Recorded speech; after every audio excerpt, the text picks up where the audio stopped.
அரசியல் பின்புலம் உள்ள கட்சின்னு பார்த்தீங்கன்னா பாட்டாளி மக்கள் கட்சி அரசியல் பின்புலத்தோடு வளர்ந்த கட்சி தான். சாதி பின்புலத்தை தாண்டி சொல்கிறேன். இது பார்த்தீங்கன்னா முழுக்க முழுக்க சாதி பின்புலத்தில் ஒடுக்கப்பட்ட மக்களால் வளர்க்கப்பட்ட கட்சி விசிகா. இப்போது இன்றைக்கி பார்த்திங்கன்னா வலிமையாக இரண்டு கட்சியிலும் வலிமையாக இருக்கிறது. எந்த கட்சி வலிமையாக இருக்குதுன்னு சொன்னாக்கா அரசியல் ரீதியாக வலிமையாக இருக்கிறதுக்குன்னா விசிகா தான். காடுவெட்டி குரு சொன்னீங்களா, அதுக்கு பார்த்தீங்கன்னா தனியாக பார்த்தீங்கன்னா அவருடைய வரலாறு எடுத்து பேசினா தனியாக இந்த இடம் பத்தாது. காடுவெட்டி குரு தான் அங்கே ஒரு வலிமையான தலைவராக இருந்தார். யார் சொன்னது? டயர் நக்கின்னு சொன்னது யார்? அன்புமணி அவர்கள் தான். அப்புறம் அப்புறம் பார்த்தீங்கன்னா அப்புறம் நான் இதை சொல்லிடுறேன். திருமாவளவன் ஒரு அரசியல் விசுவாசம்னுவாங்க இல்லையா, அந்த விசுவாசன்ற அந்த கோர்ட்டில் திருமாவளவன் நிற்பார். திமுகன்ற அந்த அரசியல் விசுவாசம் இருக்கு இல்லையா, அதில் அவர் ஒரு கட்டத்தில் நின்றுட்டார். ஆனால் பாட்டாளி மக்கள் கட்சி அப்படி இல்லை. நீங்கள் விஜயகாந்த் போயாச்சு தான் விஜய் வரான், உங்கள் இன்னொரு பெல்ட்டை வைப்பான். வெக்கமா இல்லை? வெக்கமா இல்லை? அதிமுக 10 சீட்டு கேட்குது. ஆதிவெறி தூண்டினு கேட்டால் ஏன் ஆளு உன் ஆளுன்ற அப்படியெல்லாம் அந்த மாதிரியெல்லாம் ஒரு ஆக்ரோஷமாக சண்டை போட்ட காலம் ஒரு காலகட்டத்தில் இணக்கமாக மாறி ஒரே கம்பத்தில் ஒரு கூட்டத்தில் பொதுக்கூட்டத்தில் ஒரே கம்பத்தில் பாட்டாளி மக்கள் கட்சி கொடியும் விசிகா கொடியும் பறந்த காட்சி நீங்கள் பார்த்துருக்கீங்களா? பாமக மீதான நம்பகத்தன்மை இழப்பு அப்படிங்கிறது அந்த சமூக மக்களுக்கு எப்படி வந்துச்சு சார்? படிப்படியாக அவங்களுடைய சுயநலம் தான் சார். விஜயகாந்த் ஒரு தெலுங்கு தானே, உங்கள் பெல்ட் அவுத்தானா இல்லையா? இன்னும் பாட்டாளி மக்கள் கட்சி பார்த்தீங்கன்னா சரிவை சந்திக்கணும். இன்னும் தோல்வியை சந்திச்சாங்கன்னா அந்த பக்கம் வரும்.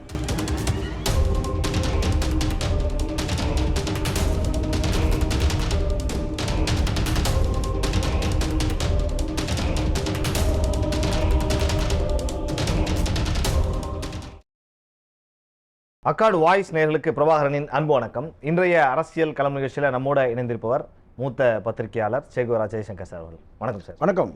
உங்களை சந்திப்பது மிக்க மகிழ்ச்சி சார். அரசியல் களம் குறிப்பாக 2 கட்சிகள் குறித்து பேசணும்னு நான் நினைக்கிறேன். அதுவும் நீங்கள் பேசினா நல்லாயிருக்கும்னு நினைக்கிறேன்.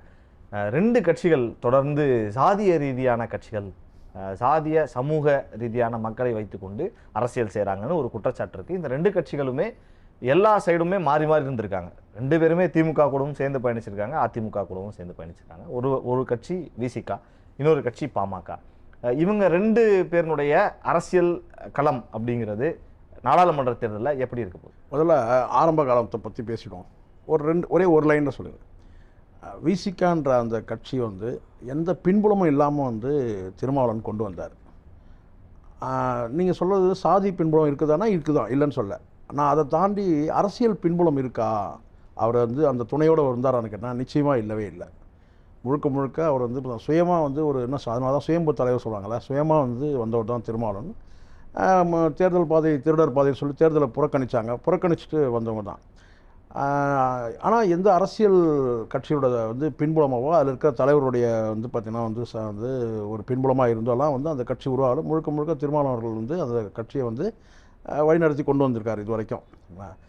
பாட்டாளி மக்கள் கட்சி கேட்டிங்கன்னா கிட்டத்தட்ட டாக்டர் ஐயாவும் அப்படி தான் கொண்டு வந்தார். ஆனால் அப்போ வன்னியர் சமூகத்தை சார்ந்த சில அமைச்சர்கள், குறிப்பாக பண்டுட்டி ராமச்சந்திரன், இன்னும் சொல்லப்போனால் ஒரு காலகட்டத்தில் டாக்டர் ஐயாவுக்கு டெல்லியை சுற்றி காட்டினதே வாழப்பாடி ராமமூர்த்தி தான், டெல்லியில் இருக்க பல தலைவர்களை அடையாளம் காட்டினதே அவர் தான்ன்ற மாதிரிலாம் கூட சொல்லப்பட்டது.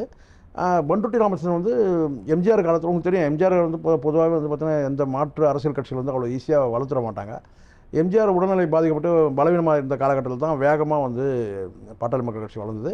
ரெண்டாவது மரங்களெல்லாம் வெட்டி போட்டு அந்த மறியல் போராட்டங்கள், இந்த இடஒதுக்கீடு பிரச்சனை சம்மந்தமாக மறியல் போராட்டம் இதன் மூலமாக ஸ்டாண்ட் பண்ணாங்க.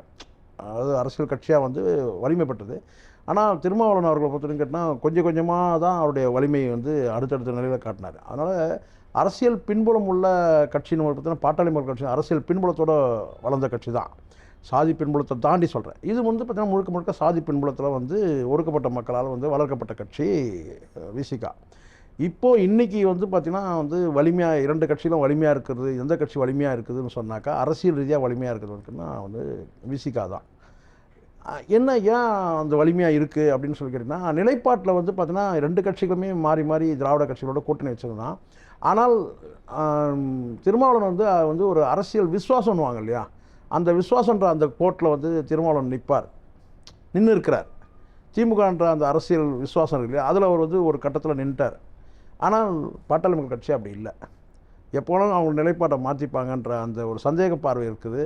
எல்லா கட்சியும் தான் பொட்டி வாங்குது. ஆனால் அவங்களுக்கு எப்படி தான் அந்த பேர் வந்து அது ஸ்டாண்ட் பண்ணுச்சுன்னு தெரியல. அதில் கோவப்பட்டார், சமீபத்தில் பத்திரிகையாளர்கிட்டே கோவப்பட்டார். யாராவது நிரூபிக்க முடியும்? நான் கூட பார்த்தேன். நீங்கள் வந்து பொட்டி வாங்குறீங்கன்னு. சரி, அப்போ கூட பாருங்கள், அப்போ கூட அவர் என்ன கேட்குறாருன்னு கேட்டிங்கன்னா வந்து எங்களை தான் நீங்கள் சொல்கிறீங்க, இதே நீங்கள் வந்து வேறு சில கட்சிகளை சொல்லும் போது கேட்டிங்கன்னா நீங்கள் வந்து நாம் தமிழரை சொல்வீங்களா அப்படின்னு கூட கேட்பார். நாம் தமிழர் கட்சிகிட்ட சொல்வீங்களா, கட்சியை நீங்கள் சொல்வீங்களான்னு அதை சொல்ல வேண்டிய அவசியமே இல்லை. நீங்கள் பெட்டி வாங்கினீங்களா இல்லையான்றது சொல்லலாம். என்னென்னு கேட்டால் நாங்கள் நேர்மையாக கட்சி நடத்துகிறீங்கன்னு சொன்னாங்க. அதை உடனே வந்து பத்திரிகையாளர் கூட்டத்தில் சொல்லும் போது சில பேர் சிரிச்சாங்க அப்படின்னு தகவல் எனக்கு. என்னென்னு கேட்டால் நாங்கள் நேர்மையாக அரசியல் கட்சி நடத்திட்டு வரோம் அப்படின்ற மாதிரி ஒரு வார்த்தை சொன்னார். அதை ஒரு நிலைப்பாடு சொல்கிறார், அன்புமணி அவர்கள் சொல்கிறாரு. ஆனால் மக்களுக்கு ஒரு பார்வை இருக்குல்ல. அப்படி இருக்கும்போது இப்போ நானே கூட சொல்கிறேனே, எல்லோரும் தான் பெட்டி வாங்குகிற கட்சியாக தான் இருக்கிறாங்க. சரிண்ணா, ஒன்று திராவிட முன்னேற்ற கழகத்திட்ட வாங்கணும், இல்லைனா அண்ணா திராவிட முன்னேற்ற கழகத்திட்ட வாங்கணும். இப்படி தான் வாங்குகிற கட்சியாக தான் இருக்கிறாங்க. எல்லா கட்சியுமே இருக்கிறாங்க, இது உண்மை. நாம் தமிழர் வந்து பார்த்திங்கன்னா அது அந்த கோர்ட்டில் கொண்டு வர முடியாது, வெளிப்படையாக தெரியல. சரிங்களா, வெளிப்படையாக கூட்டணி வைக்கிறதுக்காக இவங்க பெட்டி வாங்கினான்றது வெளிப்படையாக தெரியல. ஆனால் மறைமுகமாக நடக்குதான்றது நமக்கு தெரியாது. ஆனால் வெளிப்படையாக தெரிஞ்சது என்னென்னு கேட்டிங்கன்னா, இவங்க ஆமாம் இவங்க வந்து பார்த்திங்கன்னா வந்து கூட்டணிக்காக பேரம் பேசுகிறாங்கன்றது செய்திகளில் வர்றது தான். சரிங்களா, அப்படி இருக்கும்போது கேட்டால் வந்து நாங்கள் நேர்மையாக தான் அரசியல் கட்சிட்டு வரோன்னு சொல்லிட்டு அவர் சொல்கிறது வந்து அவருடைய நிலைப்பாடாக சொல்கிறாரு. ஆனால் மக்களுக்கும் சமூகத்துக்கு ஒரு பார்வை இருக்குல்ல பிரபா, எல்லாருக்குமே ஒரு சமூக பார்வைன்னு இருக்குல்ல. என் மேலேயும் உங்கள் மேலேயும் கூட ஒரு சமூக பார்வை இருக்கும். இவங்க எப்படிப்பட்டவங்க அப்படின்னு தெரிய வரும்ல. இப்போ என்னுடைய பார்வையிலே தெரிய வரும். ஒரு சார்பு நிலையில் பேசுகிறேன்னா ஒருத்தர் சொல்கிறான் என்னன்னு கேட்டால் இவர் பொட்டி வாங்கிட்டு பேசுகிறாருன்னு சொல்கிறான். அது சமூக பார்வை. அது இப்போ நான் வாங்கினா இல்லையான்னு எனக்கு தெரியும், அதே மாதிரி அன்புமணி வாங்கினாரா இல்லையான்னு அவருக்கு தெரியும். ஆனால் சமூக பார்வைன்னு ஒன்று இருக்குல்ல, இவர் வந்து பொட்டி வாங்குறாரா அப்படின்னு சொன்னார். ஏன்னா அந்த நிலைப்பாடு ஒரு சார்பாக இப்போது நானே கூட ஒரு அரசியல் கட்சியை சார்ந்து ஆதரவாக நான் பேசுகிறேன்னா ஒரு குற்றச்சாட்டு வரும், விமர்சனம் வரும். ஏன் இவர் ஒருத்தரையே வந்து ஆதரித்து பேசிகிட்டு இருக்கிறாரு, அப்போ ஏதோ அவர்கிட்ட வாங்கிட்டாருன்னு பேசுவான். போடுறானா இல்லையா கமல், சீமான்ட்ட காசு வாங்கிட்டா சொன்னான், என்ன போட்டானுங்க. நான் பார்த்ததே கிடையாது. அதாவது அழைப்பு வந்தபோது கூட எனக்கு சந்தர்ப்பம் வரும்போது போகலான்ற எண்ணத்தில் தான் இருந்தேன்னா கூட நான் போகலை. உண்மை இது. சந்தர்ப்பம் கிடைக்கும் போது பார்த்துக்கலாம், இதுக்குன்னு தனியாக நம்ம போய் எனக்கு அந்த மாதிரி ஒரு நிலையில் பார்க்கக்கூடிய வாய்ப்பு வந்தப்போ கூட அழைப்பு வந்தது கூட நான் வந்து கேட்டேன், எனக்கு சந்தர்ப்பம் வரும்போது எங்கேயாவது ஒரு பொதுக்கூட்டத்தில் ஒரு பொது இடத்துல நம்ம சந்திச்சுக்கலாம், தனியாக வந்து போய் சந்திக்க வேணான்ற நிலைப்பாட்டை நான் இருந்தேன். அப்படி இருக்கும்போது வந்து அந்த மாதிரி ஒரு விமர்சனம் வந்துச்சு. ஆதரித்து பேசுகிறேன்னா உடனே காசு வாங்கிட்டேன். அது மாதிரி ஒரு அரசியல் கட்சி மேலே வந்து பழி வராமல் வந்து பார்த்துக்கிறது ரொம்ப ரொம்ப கஷ்டம்தான். பொதுவாக இந்த கூட்டணி கட்சிகள் வந்து மாறி கூட்டணி அமைக்கும் போது இந்த விமர்சனம் வரும். அந்த விமர்சனத்தை கடந்து போனோம், அதுக்கு கோவப்படுறதுல அர்த்தமே இல்லை. அன்புமணி வந்து கோவப்படுறதுன்னா அவர் வாங்கவே இல்லை, நான் எந்த காலத்திலும் நாங்கள் வாங்கவே இல்லைன்னு சொல்ல முடியுமா? சொல்ல முடியாது. ஏன்னா அப்போது எப்போ குற்றச்சாட்டு வருதோ அப்போ நீங்கள் வந்து பேசணும். இப்போ எலெக்ஷன் நேரத்தில் வந்து நீங்கள் ஒரு அணி மாறுறீங்க, ஒரு வந்து அந்த இடத்துல வந்து ஒரு குற்றச்சாட்டு வருதுன்னா அப்போ சொல்லணும் நீங்கள் வலிமையாக. என்னென்னு கேட்டிங்கன்னா, நாங்கள் வெறும் தேர்தல் உடன்படிக்கை தான் வச்சுருக்கிறோம், நாங்கள் எங்ககிட்ட நாங்கள் எந்த பணமும் வாங்கலை அப்படின்னு சொல்லி நீங்கள் அப்போ சொல்லணும். அப்போல்லாம் நீங்கள் விட்டுட்டு இப்போ வந்து பார்த்தீங்கன்னா வாங்காத ஒரு சூழ்நிலை வருதும் போது நீங்கள் பேசுகிறீங்க, அப்போ வாங்கிட்டீங்கன்னு அர்த்தம். நான் சொல்கிறது புரியுங்களா? ஒரு குற்றச்சாட்டு ஒரு காலகட்டத்தில் வருதுன்னா அப்போவே நீங்கள் மறுக்கணும். இப்போ எப்படி மறுக்கிறீங்க? இப்போ ஒரு விமர்சனம் வருது, ஏன்னா இப்போ நீங்கள் வாங்கவே இல்லை அப்படின்ற மாதிரி ஒரு நிலைப்பாடு வருதா இல்லையா? அது ஏன் பாமக மேலே மட்டும் இப்போ அன்புமணி அவர்கள் அது வந்து அவங்களோட நிலைப்பாடு தான். அதிகமாக பேசக்கூடாது பிரபா. நான் தான் ஏற்கனவே உங்களுக்கு சொன்னேன்ல, நமக்கு பெரும் உடம்புல நம்மக்கிட்ட இருக்கிற பெரும் ஆயுதம் எது திரும்ப நம்மளை அழிக்கிற ஆயுதம். ஒன்று மூளை, இன்னொன்று வந்து இதயம், இன்னொன்று வாய், அதுக்கப்புறம் ஒரு ஐட்டம். இதுதான் நம்மளை வந்து பார்த்திங்கன்னா நம்மளை அழிக்கிறதே. இதை வந்து கொஞ்சம் அடக்கி வச்சுருந்தோம்னா பிரச்சனையே கிடையாது.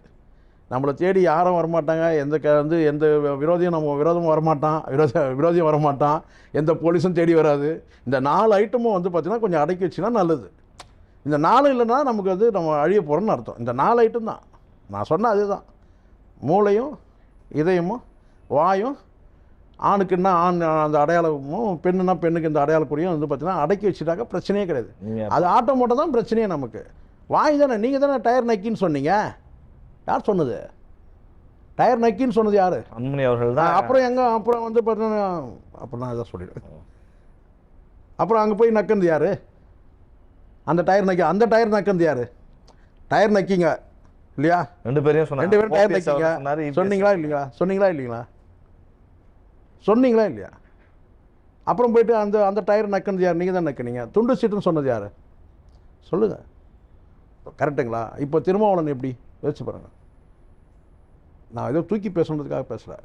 திருமாவளவன் விமர்சனம் வந்தால் அவரை கூட நான் விமர்சிப்பேன். ஆனால் அந்த நாகரிகம்ன்றது வார்த்தைன்றது வந்து பார்த்தா திருமாவளவன் இந்திய அரசியலில் நாகரிகமாக வந்து பார்த்தீங்கன்னா வந்து சமீப காலத்தில் 1-2 அவருக்கு வந்து ஸ்லிப்பாச்சு. அது வந்து அது நான் வந்து விதிவிலக்காகவே நான் எடுத்துக்கிறேன். ஏன்னா சீமான கூட சமீபத்தில் சொன்னார், ஒன்றும் பிடுங்க முடியாது. ஆனால் சொன்னார், அது ஒரு வார்த்தை சொன்னார். அது நான் ஒரு விதிவிலக்காக நான் எடுத்தேன். தப்பு தான் அது. அது வந்து ஒரு அரசியல் கட்சியோட நிலைப்பாட்டை வந்து நீங்கள் என்ன பிடுங்க போகிறேன்னு சொல்லி சொன்னார் இல்லையா, அந்த வார்த்தை வந்து. ஆனால் பத்திரிக்கையாளர் சந்திப்புன்னு ஒன்று இருக்குது, பொதுக்கூட்ட மேடைன்னு இருக்குது. அதில் ஒரு வார்த்தை கூட கேட்டால் வந்து பறையர்ன்ற ஒரு வார்த்தையை பயன்படுத்தணும். அதுக்கும் கூட விமர்சனம் வந்துச்சு, நம்ம பார்த்தோம். அதே மாதிரி வந்து மீட்டிங்கில் பேசும்போது ஒரு ஆவேசமாக பேசுறது. ஆனால் பொதுவாக பத்திரிகையாளர் கூட்டங்களில் வந்து பார்த்திங்கன்னா நாகரிகத்தை வந்து பார்த்திங்கன்னா திருமாவளவன் மாதிரி வந்து நாகரிகத்தை மெயின்டைன் பண்ணுறவங்க யாரும் பார்க்க முடியாது. பத்திரிகையாளர் கூட்டம் சொல்கிறேன், 10 மைக் வச்சுட்டு பேசும்போது அவ்வளோ நாகரிகமாக வந்து பேசக்கூடியவர் தான். சரிங்களா? ஒரு வார்த்தை கூட சமீபத்தில் ஒரு வார்த்தை கூட வந்துச்சுன்னு கேட்டால் திமுக வந்து நீங்கள் என்ன திமுகவோட ஆதரவாக இருக்கிறீங்கன்ற மாதிரி ஒரு வார்த்தை வந்தது கூட அப்போ கூட அவர் வந்து கடுமையாக பேசலை. கோவப்பட்டார கூட அந்த கடுமையான வார்த்தையை வந்து பிரயோகம் பண்ண மாட்டார். பத்திரிகையாளரை பொறுத்த வரைக்கும் விஜயகாந்த் அவர்கள் வந்து பேசின மாதிரியோ இல்லை சீமான் அவர்கள் பேசின மாதிரியோ வந்து அங்கே சர்ச்சை அங்கே வந்து அப்படியே வந்தால் கூட பார்த்திங்கன்னா கூட பின்னாடி இருக்கவங்கன்னா திருமாவளவன் வரைக்கும் அந்த மாதிரி அந்த நாகரிகம் வந்து உண்டு. இன்னொரு அரசியல் கட்சியை வந்து ஒரு பத்திரிகையாளர் கூட்டத்தில் வந்து பேசும்போது நம்ம என்ன பேசணும் தெரியாமல் இல்லை வந்து கேட்டால் உணர்ச்சி வசப்பட்டு பேசினவர் தான் அன்புமணி பேசினார். டயர் நக்கிங்கன்னு சொன்னார், துண்டு சீட்டுன்னு சொன்னார். இதெல்லாம் அரசியல் கட்சி, இதெல்லாம் ஒரு 3ஆம் தரப்பு 4ஆம் தரப்பு அரசியல்வாதிகள் பேசுகிறது. துண்டு சீட்டு வச்சு பேசுகிறதுன்னு சொன்னது முதலமைச்சரை, இதெல்லாம் கடந்த காலத்தில் பேசுனாங்கல்ல. தங்களை தாங்களே பெரிய அறிவுஜீவியாக நினச்சிட்டு பேசுனது தான் அன்புமணி. ஏதோ நான் தாக்கி பேசணும் இல்லை. நான் அன்புமணி வந்து பார்த்தீங்கன்னா வந்து இன்னும் நல்ல ஒரு ப்ராக்ரஸில் வந்து பார்த்தீங்கன்னா வந்து முழுக்க கல்லூரி மாணவர்களால் வந்து ஆதரிக்கப்பட்ட ஒரு தலைவராக வந்தார். காலப்போக்கில் அவருடைய நடவடிக்கை தானே முக்கியம். அங்கே ஒரு மருத்துவர், நீங்கள் மருத்துவர் படித்த பட்டதாரி, நீங்கள் வந்து நக்கின்லாம் பேசலாமா? நான் கேட்குறேன். சரிங்களா? மற்றவங்க சொல்கிறது வேறு சார். நீங்கள் ஒரு மருத்துவம் படித்தவங்க, நீங்கள் ஒரு படித்த பண்பாளர், நீங்கள் டயர் நக்கின்னு பேசுனீங்க. சரி, அப்படியே பேசுனீங்க, நின்னீங்களா? நிற்கலை, கூட்டணி வச்சுட்டீங்க. அப்பா அதுக்கு மேலே ஒரு படி மேலேயே போனார். கூட்டணி சம்மந்தமாக பேசும்போது அது சொல்ல முடியுமா? நம்ம இந்த ஊடகத்தில் நம்ம பேச முடியுமா? அப்படிலாம் சொல்லிவிட்டு அப்புறம் என்ன பண்ணீங்க? அங்கே போய் அப்போ புரியுதுங்களா உங்களுக்கு? நம்பகத்தன்மை இல்லை. பாட்டாளி மக்கள் கட்சி வந்து ஒரு நம்பகத்தன்மை இல்லை. ஏன்னா நீங்கள் இப்படியெல்லாம் சொல்லிவிட்டு அப்படி போயிடுவீங்க. ஊடகங்களுக்கு பாட்டாளி மக்கள் கட்சி மீது நம்பகத்தன்மை இல்லாமல் இருக்கலாம்.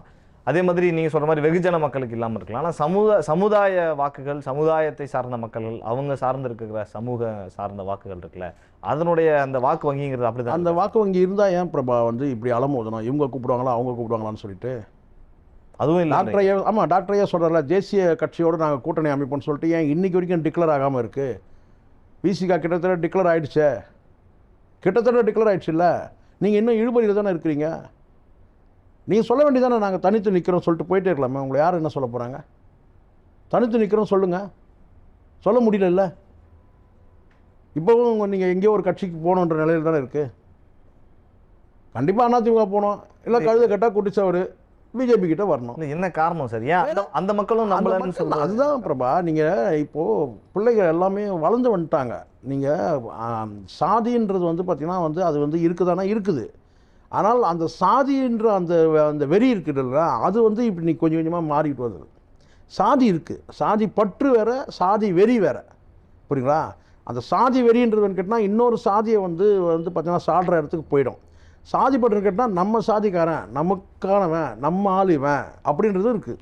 ஸோ இந்த பற்றும் வெறியும் வந்து பார்த்திங்கன்னா கன்ஃபியூஸ் பண்ணிக்கூடாது. வெறித்தனமாக இருக்கேன்னா நான் என் சாதி தான் உயர்ந்துன்னு சொல்லிட்டு அடுத்த சாதிக்கிட்ட சண்டைக்கு போகிறது. ஆனால் சாதி பற்றுன்றதுன்னு கேட்டால் என் சமூகத்துக்கான ஆள் நான் என் சமூகத்துக்கு நான் நல்லது செய்கிறேன், என் சமூகத்தை தூக்கி பிடிக்கிறான்றது வேறு.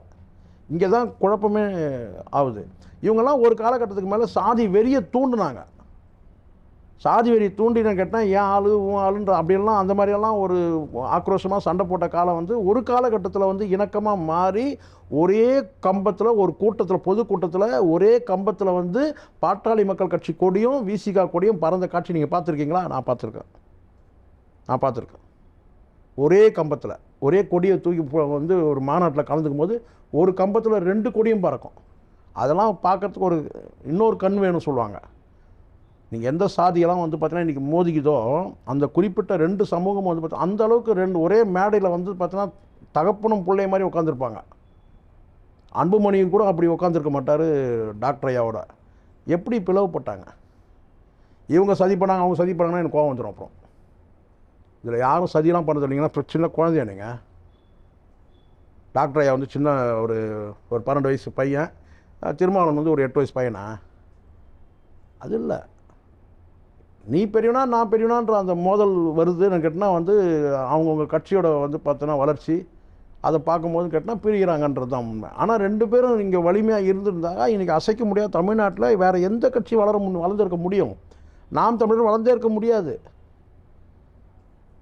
7% வந்திருக்க முடியாது. விஜயகாந்த் வந்தே இருக்க முடியாது. இவர்களுடைய பிரிவு தான் வந்து அவங்களுக்கான வாய்ப்பா போகுது. ஆமாம், இன்னைக்கு திமுகவும் அண்ணா திமுக வலிமையாக இருக்குதுன்னு காரணம்னு கேட்டால் இவங்களுடைய பிரிவு தான் நான் சொல்ல வரேன். நான் குற்றமே கூட சாட்டுறேன். விசிகா தலைவர் மேலே குற்றம் சாட்டுறேன், டாக்டர் ஐயா மேலே குற்றம் சாட்டுறேன். நீங்கள் 2 பேரும் வந்து வலிமையாக வந்து ஒற்றுமையாக இருந்திருந்தா இன்றைக்கி ஏன் இந்த திராவிட கட்சிகள் போய் நீங்கள் 2 தருவீங்களா 3 தருவீங்களா? ஏன் 10 கேட்க முடியாதா பிரபா? 10 கேட்க முடியாதா? 2 பேரும் வந்து பார்த்தீங்கன்னா சமூகத்தை சார்ந்த 2 கட்சிகள் ஒற்றுமையாக இருந்திருந்தா 10 சீட்டு கேட்டிருக்கலாமே, மறுக்காமல் கொடுத்துருப்பாங்களே. காங்கிரஸ் வாங்குது இல்லை? எச் ராஜா பாண்டியன் தான் பேசுவேன். வெக்கமா இல்லை?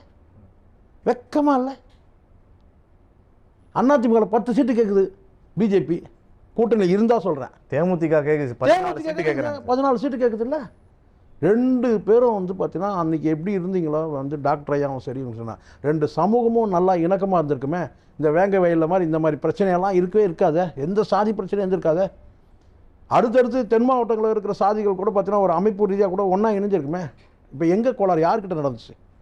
தனிப்பட்ட ஈகோ தானே சொல்லுங்கள். இல்லை 2 சாதியில் இருக்க வந்து மனு கொடுத்து கேட்டாங்களா நம்ம வந்து ஒன்றா ஒற்றுமையாக இருக்க வேணாம் தனித்தனியாக இருக்கணும்?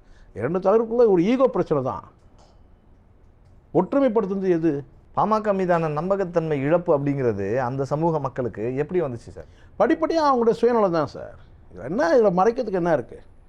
அவங்களுடைய குடும்ப நலன் பார்த்து தான். இப்போ சமீபத்தில் ஒன்று சொல்கிறேன் பாருங்க, இவங்க எல்லாருமே ஒரு கட்டத்தில் வந்து விடுதலை புலிகளுடைய அந்த ஆதரவு பெற்றவங்க, தமிழ் தேசிய சிந்தனையை விதைச்சவங்க, திருமாவளவனும் சரி டாக்டர் ஐயாவும் சரி, நீங்கள் அவங்களுடைய மக்கள் டிவியில் வந்து பார்த்தீங்கன்னா தமிழ் சார்ந்த நிகழ்ச்சிகள் தான் வந்து போடுவாங்க, எல்லாமே போடுவாங்க. சமீபத்தில் கூட பேசியிருக்கிறாரு. தனிப்பட்ட வாழ்க்கை பேசணும் எனக்கு அவசியமே கிடையாது. தமிழ் பெயர்களை வைக்கிறவங்க அவங்களுடைய தேர்தலுடைய அந்த அறிக்கையில் கூட தமிழ் பெயர்கள் வைக்கணும், சூட்டணும் பிள்ளைகளுக்கு அப்படின்னு கூட பேசியிருக்காரு. யார்? அன்புமணி. ஆனால் அப்போயே ஒரு கமெண்ட் வருது, டீட்டெயிலாக வருது. அவருடைய 3 பிள்ளைங்களுக்குமே வந்து பார்த்திங்கன்னா தமிழில் பேர் கிடையாது. 3 பெண் குழந்தைகளுக்குமே வந்து தமிழில் பேர் இல்லை. பெண் குழந்தையே இல்லை, 3 குழந்தைகளுக்கும் வந்து பார்த்திங்கன்னா தமிழ் பேர்கள், வடமொழி பேர்னு வருது. அப்போ இது ஊருக்கு தான் உபதேசமானு சொல்லி விமர்சனம் வருது. இப்போ புரியுதுங்களா? இந்த ஊடக வளர்ச்சி, இந்த ஊடக புரட்சி வந்து பார்த்திங்கன்னா அவங்கள அப்பட்டமாக தோல் உரிச்சி காட்டுதுன்றாங்க. அவங்கள மட்டும் இல்லை, எல்லாரையுமே காட்டுது. காடுவெட்டி குருவினுடைய மகன் கூட தனியாக. அதனால தான் இப்போ புரியுதுங்களா அவங்களுடைய நம்பகத்தன்மை என்னென்னா, அவங்க சமூகத்தை சார்ந்தவங்களுடைய அடுத்தடுத்த நிலையில் வந்து பார்த்திங்கன்னா வந்து இவங்களுடைய அணுகுமுறைகள், அப்பா மகனுடைய அணுகுமுறை, அப்பா மகனுக்குமே கூட வேற்றுமை இருக்குது. இப்போ வந்து நீங்கள் காடுவெட்டி குரு சொன்னீங்களா, அதுக்கு வந்து பார்த்திங்கன்னா தனியாக வந்து பார்த்திங்கன்னா வந்து அவருடைய வரலாறு எடுத்து பேசினா தனியாக இந்த இடம் பத்தாது. காடுவெட்டி குரு தான் வந்து அங்கே வந்து ஒரு வலிமையான தலைவராக இருந்தார். நாளைக்கு அவரே புறந்தள்ளப்பட்டார்ன்ற ஒரு ஒரு பெரிய ஒரு வரலாறு இருக்குது. பாட்டாளி மக்கள் கட்சி வரலாறில் ஒரு முக்கியமாக வந்து காடுவெட்டி குருவுடைய அந்த சரித்திரத்தை பேசி தான் ஆகணும். ஆனால் அதை தாண்டி பார்த்தீங்கன்னா சமீபத்தை இப்போ ரீசெண்டாக இப்போ பாருங்கள், சட்டமன்றத்துக்கு போகணுன்னு கேட்குறாரு ஜிகே மணி. சட்டமன்றத்துக்கு போகணும் போது பார்த்தீங்கன்னா அங்கேயே கமெண்ட் பண்ணுறாரு மேடையிலேயே. நீங்கள் சொல்லுங்கள் பிரபா, யாரை தான் நம்ம ஒன்றும் பாட்டாளி மக்கள் கட்சி வந்து எதிராக பேசணுன்ற எண்ணம் இல்லை. அதுலேயும் படித்த பிள்ளைங்களாம் இருப்பாங்கல்ல, அதுலேயும் வந்து எவ்வளோ இளைஞர்கள் இருப்பாங்க, முதியவங்க எவ்வளோ பேர் இருப்பாங்க. அப்படியே அவர் என்ன தப்பாக கேட்டார்? சட்டமன்றத்துக்கு சட்டமன்றத்தில் அவர் உறுப்பினருங்க. சட்டமன்றத்தில் ஐயா நான் வந்து வரலன்னா பிரச்சனை ஆகும். அங்கே எப்படி ஒரு அடிமையாக நடத்தப்படுறாங்க கவனிச்சிங்களா? அவர் ஒரு மூத்த தலைவர். யார்? ஜிகே மணி. என்ன ஒரு மூத்த தலைவர், அவர் சட்டமன்ற உறுப்பினராக இருக்கிறாரு. சட்டமன்றத்தில் அவர் முக்கியமான மக்கள் பணி ஆற்றணும், சரிங்களா? அவர் கேட்குறாரு, இவர் என்ன சொல்லணும்? இவங்க தானே சீட்டு கொடுத்துருக்காங்க, இவங்க தானே வந்து இவங்க என்ன சொன்னால் சரி போயிட்டு வாங்கன்னு சொல்லணுமா இல்லையா? அந்த இடத்துலேயே அவர் ரியாக்ட் பண்ணுறாரு. பார்த்தீங்களா நீங்கள் அன்புமணி? இப்போ புரியுதுங்களா உங்களுக்கு பக்குவம் இல்லைன்னு சொல்லிட்டு? பக்குவம், அரசியல் பக்குவம் அடையலன்றது என்ன தெரியுதா பண்ண உங்களுக்கு? போறீங்க இப்போ சட்டமன்றம் போய் நீங்க என்ன சரி, அப்போ என்ன பண்ண போறாங்கன்னு தெரியல. அப்போ நீங்க எதுக்கு அவர் சட்டம் வந்து சீட்டு கொடுக்குறீங்க? சீட்டு கொடுக்காதீங்க. எதுக்கு சீட்டு கொடுத்து சட்டமன்ற உறுப்பினராக வந்து பார்த்தீங்கன்னா அவர் தேர்ந்தெடுக்கப்பட்டது? சட்டசபையில் பேசுறதுன்னா இந்த மீட்டிங்கில் அவர் கலந்துக்கலாம், கலந்துக்கிட்டாரு. அப்போ நேரம் ஆச்சுன்னா நான் கேட்டிங்கன்னா நீங்கள் அங்கேயே பப்ளிக், அங்கேயே மீட்டிங்கில் அங்கேயே சொல்லலாம், பத்திரிகையாளர் கூட்டத்திலே சொல்லலாம். நம்ம வந்து பார்த்தீங்கன்னா வந்து ஒரு தலைவராக இப்போ தலைவர் அவர் இல்லைன்னு நினைக்கிறேன் இல்லையா? சட்டமன்ற உறுப்பினர் அவர் வந்து சட்டமன்ற கூட்டத்தொடரில் பங்கேற்கிறதுனால அவர் வந்து கிளம்புறாரு. அவரை வழி அனுப்பி பண்ணால் முடிஞ்சிச்சு. அவர் போக போகிறாரு. அங்கேயே கமெண்ட் பண்ணி அவரையும் அசிங்கம் பண்ணி, சட்டமன்ற உறுப்பினர் அசிங்கம் பண்ணி, சட்டமன்ற உறுப்பினருக்கு அங்கே போட்டாங்க, மக்கள் ஓட்டு போட்டாங்க பாருங்க, அவங்களையும் அசிங்கப்படுத்தி. தப்பு இல்லையா பிரபா இது? இதெல்லாம் ஒரு பக்குவமான நடவடிக்கையா? இந்த இடத்துல நம்ம கம்பேரிசன் பண்ணும்போது வந்து பார்த்தீங்கன்னா நம்ம வந்து திருமாவளவன் நம்ம பேச வேண்டியது வரும் இந்த இடத்துல. இந்த மாதிரி அதுதான் ஆரம்பத்தில் உங்களுக்கு நான் சொன்னேன். பத்திரிகையாளர் கூட்டத்தில் வந்து பார்த்தீங்கன்னா நாகரிகத்தை பின்பற்றுவது திருமாவளவன், இந்திய அரசியல்வாதிகளே நான் சொல்லுவேன். ஆனால் இங்கே வந்து பார்த்தீங்கன்னா இன்னும் கூட மாறலன்னு சொல்ல வரேன் நான். ஆரம்பித்த இந்த இன்டர்வியூவில் நான் நேர்காணல் பண்ணும்போது முதல்ல நீங்கள் என்ன கேள்வி கேட்டிங்களோ அந்த கேள்விக்கு இப்போ நான் வந்துட்டேன். பத்திரிகையாளர் கூட்டத்தில் வந்து நாகரிகமாக நடந்துக்கணும், பக்குவப்பட்ட தலைவராக வந்து அன்புமணி நடந்துக்கணும். ஒரு சட்டமன்ற உறுப்பினர் அவர் போகிறேன்னா அவர் ரிலீவ் பண்ணுங்க, அந்த கூட்டத்தை ரிலீவ் பண்ண, அவ்வளோதானே. நம்மளே ஒரு பொது சபையில் பேசிட்டு இருக்கிறோம் பிரபா. ஒரு முக்கியமான கூட ஒரு இடத்துல முக்கியமாக ஒருத்தர் கிளம்புற சொன்ன நாகரிகம் கருதி காதல சொன்னார்னா கேட்டால் போயிட்டு வாங்கன்னு சொன்னால் முடிஞ்சிச்சு. அவர் வரலனாலும் பிரச்சனையும் ஆகும். ஒரு பத்திரிகையாளர் கூட்டத்தில்ங்க அவர் ஜிகே மணி வரவே இல்லைங்க, அப்போ ஏதோ உட்பூசலுங்க, அதுவும் பேசுவோம். நம்ம பேசுவோம், பேச மாட்டோமா? அப்போ அதுக்கும் இல்லாமல் அவர் வந்து ஒரு வார்த்தை சொல்கிறார். இதெல்லாம் நாகரிகம். இதுதான் இப்போ புரியுதுங்களா? இது மாதிரி வந்து கடந்த காலத்தில் கலைஞராக இருக்கட்டும், அது எம்ஜிஆர் எவ்வளோ நடந்திருக்கும். மீட்டிங்கில் கலந்துகிட்டே இருக்கும்போது திடீர்னு ஒருத்தர் வந்து எழுந்து போகக்கூடிய சூழ்நிலை இருக்கும். ஒரு எனக்கு தெரிஞ்சு ராம்விலாஸ் பாஸ்வான் ஒரு மீட்டிங்கில் கலந்துக்கிட்டார், சென்னையில் தான். நான் சொல்கிற கிட்டத்தட்ட ஒரு 20 வருஷத்துக்கு முன்னாடி. அவர் இப்போ உயிரோடு இல்லை, இறந்துட்டார் ராம்விலாஸ் பாஸ்வான். அப்போ அவர் என்ன கேட்டால் பேசிகிட்டே இருக்கும்போது கேட்டால் முக்கியமாக ஒருத்தர் வந்து பார்த்தீங்கன்னா வந்து ஆவேசமாக பேசிட்டு, ஒரு தொழிற்சங்க கூட்டம் தான் நினைக்கிறேன், பட்டியல் வகுப்பு சார்ந்த ஒரு தொழிற்சங்க கூட்டம், HCFோட நிகழ்ச்சின்னு நினைக்கிறேன் அது அநேகமாக. அப்போ பேசிகிட்டு இருக்கும்போது அந்த கூட்டத்துக்கு நானும் போயிருக்கேன். திடீர்னு ராம்விலாஸ் பாஸ்வான் வந்து எழுந்துட்டார். எழுந்துன்னு கேட்டேன், வேகமாக போனார். அப்படின்னா என்ன கொஞ்ச நேரம் வரைக்கும் என்ன திடீர்னு எழுந்து போயிட்டாரு அப்படின்னு கேட்டேன். எழுந்து போய் அப்புறம் தான் தெரியுது கேட்டேன்னா அவர் கேட்டால் வந்து அவர் டாய்லெட் போயிட்டு வந்தார். ஒரு 5 நிமிஷம் கழிச்சு இங்கே ஒரே ஆர்ப்பரிக்குது, பரபரப்பாயிடுச்சு. என்னங்க எழுந்து போயிட்டார் இல்லை, ஏர்போர்ட் டைம் ஆகிட்டு இருக்கும்பா அவர் கிளம்பிட்டார். பேசுகிறவரும் திரும்பி பார்க்குறாரு. ஏன்னா அவரை வாழ்த்தி இவர் பேசிகிட்டு இருக்கிறாரு. திடீர்னு போயிட்டார். ஏன்னா இவர் தமிழில் பேசுகிறார், அவருக்கு என்ன பேசுகிறாரு அவருக்கு புரியும். ஆனால் முக்கியமான ஒரு என்ன சொன்னால் ஒரு சுவாரஸ்யமான விஷயம் அவர் பேசுகிறாரு. பேசும்போது அவர் எழுந்து போயிட்டார். அப்புறம் கொஞ்சம் அவர் போயிட்டு ஒரு 5 நிமிஷம் கழிச்சு திரும்பி வந்து உட்காந்துட்டார். என்னன்னு கேட்டால் அது மாதிரி ஒரு அவசரம் கூட இருக்கும்ல, ஏதோ ஒன்று சட்டமன்றத்துக்கு போகிறேன்னு சொன்னால் அதையே நீங்கள் கமெண்ட் பண்ணிங்கன்னா எப்படி பிரபா? அப்போ புரியுதுங்களா? இன்னும் வந்து பக்குவம் அடையணும். அப்போ இந்த இடத்துல நீங்கள் ஒரு கேள்வி கேட்கணும். அப்போ அன்புமணி வந்து இன்னும் பக்குவம் அடையினா என்ன ஆகணும்னு கேட்கணும். நீங்கள் என்ன நடக்கணும்? இன்னும் நிறைய தோல்வி சந்திக்கணும். இன்னும் பாட்டாளி மக்கள் கட்சி வந்து பார்த்தீங்கன்னா சரிவை சந்திக்கணும். இன்னும் தோல்வியை சந்திச்சாங்கன்னா அந்த பக்குவம் வரும். இப்போ புரியுதுங்களா? நீங்கள் வந்து ஒரு அரசியல் கட்சியாக நீங்கள் ஸ்டாண்ட் பண்ணுறீங்கன்னா சார், வேறு வழி இல்லை சார். நீங்கள் மக்கள் நம்பிக்கை பெற்ற வரைக்கும் தான் நீங்கள் இருப்பீங்க. நீங்கள் என்ன தான் நீங்கள் டெல்டா, இந்த பெல்ட்டு அந்த பெல்ட்டு, நீங்கள் 1 இயர் பெல்ட்டு, அந்த பெல்ட்டு, அந்த பெல்ட்டெல்லாம் விஜயகாந்த்ன்ற ஒரு தெலுங்கு இப்போ டைரக்டாக பேசுவோம். விஜயகாந்த்ன்ற ஒரு தெலுங்கு தானே, உங்கள் பெல்ட் அவுத்தானா இல்லையா? விஷயம் வந்து விருதாச்சலத்தில் நீங்கள் இந்த பெல்ட்டு அந்த பெல்ட்டு, நீங்கள் உங்கள் பெல்ட்டிலே விரல விட்டு ஆட்டினானா இல்லையா? இப்போ புரியுதுங்களா? இன்னும் கூட நீங்கள் திருந்தலை. நீங்கள் விஜயகாந்த் போயாச்சு, தான் விஜய் வரான்,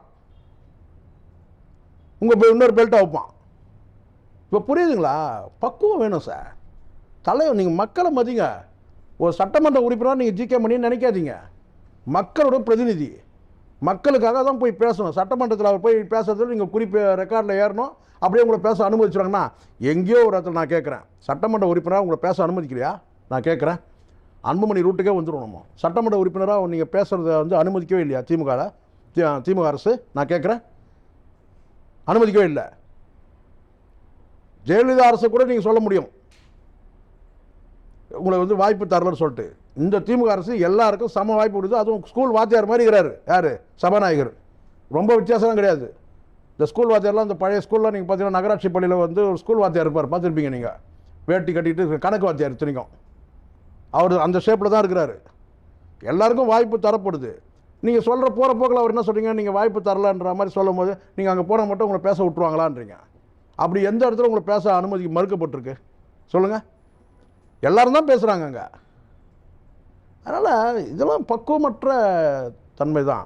விடுதலை சிறுத்தைகள் நம்ம இவங்களை பார்க்குற மாதிரியே சார். இப்போ பாமக நீங்கள் சொல்கிறீங்க இந்த நிலைப்பாடு அவங்களுடைய நடவடிக்கையினால தான் இந்த நிலைமைக்கு வந்திருக்காங்க, எங்கே கூட்டணி போகிறது தெரியலன்ட்டு.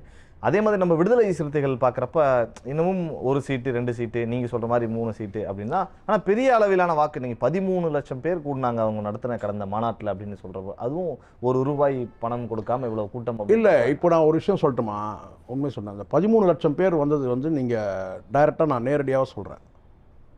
இதுக்கு முன்னாடி இத்தனை மாநாடு நடந்திருக்கு, இவ்வளோ கூட்டம் வந்ததா? கடந்த 1 வருடங்களில் எனக்கு தெரிஞ்சு விசிக்காத மாநாடு நடக்கலை இல்லை. கடந்த 1 வருடமாகவே வந்து பார்த்தீங்கன்னா அவர் வந்து சிகிச்சையில் அப்படி போயிட்டு அப்படி இருந்ததுனால கொஞ்சம் வந்து உடல்நிலை பாதிக்கப்பட்டது. அதனால் வந்து பெரிய கூட்டங்கள் எதுவும் மாநாடு நடத்தலை.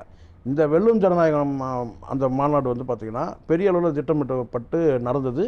யாரும் எதிர்பாராத அளவுக்கு கூட்டம் வந்துருக்காருன்னா கரெக்டாக திட்டமிட்டு நடத்தினுடைய விளைவு தான் வச்சுக்கோங்களேன். அதுக்காக காசு கொடுத்து கூட்டு வந்தாங்களான்னு கிடையாது. காசு கொடுத்து கூட்டின அந்த கூட்டம் கிடையாது. ஆனால் காசு செலவு பண்ணி நடத்தின ஒரு மாநாடு. வித்தியாசம் எடுத்துக்கு. காசு கொடுத்து கூட்டின அந்த கூட்டம் கிடையாது. ஆனால் இதுக்கு முன்னாடி இவ்வளோ வந்து பணம் செலவு பண்ணி ஒரு மாநாடு நடத்தலைன்னு நான் சொல்ல வரேன். இந்த மாநாட்டில் வந்து அதிகப்படியான வந்து செலவினங்கள், மேடை வடிவமைப்பு, கூட்டத்தை வந்து பார்த்திங்கன்னா வந்து ஒழுங்குபடுத்தின அந்த விதம், இது எல்லாமே வந்து கேட்டிங்கன்னா இதை திட்டமிட்டு கிட்டத்தட்ட ஒரு வந்து கடந்த 2-3 மாதமாகவே திட்டமிட்டு இவ்வளோ கூட்டங்கள் வரணும்னு சொல்லி பண்ண இது எல்லாமே வந்து பின்னாடி வந்து கேட்டிங்கன்னா மிகப்பெரிய அளவில் வந்து பொருட்செலவு நடந்திருக்கு, பண செலவு நடந்திருக்கு. அதை பண்ணது வந்து பார்த்திங்கன்னா இப்போ துணை பொதுச் செயலராக கொடுத்துருக்காரு இல்லையா ஆதவ் அர்ஜுன், அவருடைய பங்களிப்பு மிகப்பெரிய அளவில் இருக்குது இந்த மாநாட்டில். லாட்டரி மார்ட்டினோட ஆமாம் மார்ட்டினோட லாட்டரி அதிபர் மார்ட்டின் இருக்கார் இல்லையா, அவருடைய மருமகன் அவர். அதனால தான் இந்த மாநாடு முடிஞ்ச உடனே அவருக்கு துணை பொதுச் செயலர் பதவி கூட கொடுக்கப்பட்டிருக்கு. அது சர்ச்சை ஆகிட்டு இருக்குது. ஆமாம், அவங்க கட்சிக்குள்ளேயே அது விவாதமாக சர்ச்சை ஆகிட்டு இருக்குது. அதுக்கு வந்து வன்னியரசு கூட வந்து அது பதில் கொடுத்துருக்கிறாரு. இது வந்து சர்ச்சையாக்க வேண்டிய அவசியம் இல்லைன்ற மாதிரி கொடுத்துருக்கிறாரு. பட் எப்படி இருந்தாலும் வந்து ஒரு விஷயம் வந்து என்னுடைய பார்வைக்கு நான் சொல்கிறதுன்னு கேட்டிங்கன்னா, இந்த மாநாடு வெற்றி அடைஞ்சது வந்து பார்த்திங்கன்னா விசிகாவாலேயோ திருமாவளவன் அவர்களாலேயோ இல்லை. அதை தாண்டி ஒரு சக்தியாக வந்து பணம் செலவு பண்ணப்பட்டிருக்கு. அந்த பணம் செலவு பண்ணது வந்து கேட்டால் வரவங்களுக்கு வந்து பார்த்திங்கன்னா வந்து காசு கொடுத்து கூட்டின்னு வரல. அதே சமயத்தில் வரவங்களுக்கு வந்து சாப்பாடுலேருந்து மற்ற வசதிகள் எல்லாம் வந்து பார்த்திங்கன்னா வந்து போகிற அந்த வாகன செலவு இதெல்லாம் இருக்குது இல்லையா, இதெல்லாம் வந்து பெரிய அளவில் பணம் வந்து செலவு பண்ணதுனால ஆதவ் அர்ஜுனுடைய முழுக்க அந்த அவர் வாயிலாக சொல்லியிருக்கிறார், இந்த மாநாடு நடத்துறதுக்கு ஒரு பின்புலமாக இருந்து பண்ணாருன்னு போது இந்த கூட்டம் வந்ததுனால அதனால தான் வந்தது. இவ்வளோ பிரம்மாண்டமான கூட்டம் வந்தது. அதனால தான் மிகப்பெரிய அளவில் இதுக்கு முன்னாடி வந்து செலவு பண்ணதை விட மிகப்பெரிய அளவில் பணம் வந்து இவங்க செலவு பண்ணியிருக்க அந்த கூட்டம் வந்து காட்டினாங்கன்றது தான் உண்மை. அந்த கூட்டத்தின் காட்டுறது மூலமாக ஒரு சீட்டு கூடுதலாக வருது இல்லை, ஒரு சீட்டு கூடுதலாக வருது. 2 சீட்டு அவருக்கு தான் வருதோ, அப்போ கூட ஒரு சீட்டு தான் வருது. அந்த ஒரு சீட்டும் இவருக்கு தான் வருது. அந்த ஒரு சீட்டு கூட இவருக்கு தான் வருது. ஆமாம், அவர் தான் நடத்தியிருக்கிறாரு. இந்த மாநாட்டை கூட்டி முதலமைச்சரை வர வச்சு பிரம்மாண்டத்தை காட்டிட்டாங்க. இந்த பிரம்மாண்டத்தை காட்டின மூலமாக கேட்டால் அந்த 2 சீட்டுன்ற அந்த விளம்பரம் அந்த ஒரு விமர்சனம் இருக்குது இல்லையா, அந்த 2ன்றது 3ஆவது. அந்த 3 யாராவது 3ஆவது சீட்டு யாருக்கு வருதுன்னு கேட்டிங்கன்னா, நீங்கள் வந்து காலங்காலமாக இருக்கிற அந்த கட்சியில் இருக்கிறாரு பார்த்தீங்களா, உழைக்கிறாங்க பார்த்தீங்களா, அவங்களுக்கு இல்லை. இப்போ இந்த மாநாடை வெற்றிகரமாக நடத்தினார் பார்த்தீங்களா ஆதவ் அர்ஜுனே, அவருக்கு அந்த சீட்டு கொடுக்காங்கன்றது தான் பரவலான பேச்சு. அரசியல் ஒரு பொருளாதார ரீதியாக அவருக்கு ஒரு பலமாக இருக்கிற. ஆமாம் அதில் என்ன வலிமைப்படுத்தம் தான் அந்த மாநாடு வந்து பார்த்தீங்கன்னா ஒரு கட்சிக்கு வெளியே வலிமையாச்சு. அந்த வலிமைக்கு காரணம் யார் என்னார், அவரை கௌரவப்படுத்துறது தான். விடுதலை சிறுத்தைகள் கட்சியினுடைய அந்த நிலைப்பாடு, அதே மாதிரி பாட்டாளி மக்கள் கட்சியினுடைய நிலைப்பாடு, குறிப்பாக இந்த நாடாளுமன்ற தேர்தலில் இவங்க 2 கட்சிகளில் யார் வந்து இந்த போட்டியில் வெல்ல போகிறாங்க அப்படின்னும் நீங்கள் பல விஷயங்களை சொன்னீங்க. வரலாற்று ரீதியாக விடுதலை சிறுத்தைகள் தொடக்க காலத்திலிருந்து பாமகவினுடைய தொடக்க காலத்திலிருந்து பல விஷயங்களை கூட வந்து பகிர்ந்து கொண்டீர்கள். உங்களுக்கு அக்காடு வாய்ஸ் சார்பாகவும் இந்த பிரபாகரன் சார்பாகவும் மனமார்ந்த நன்றி. நன்றி.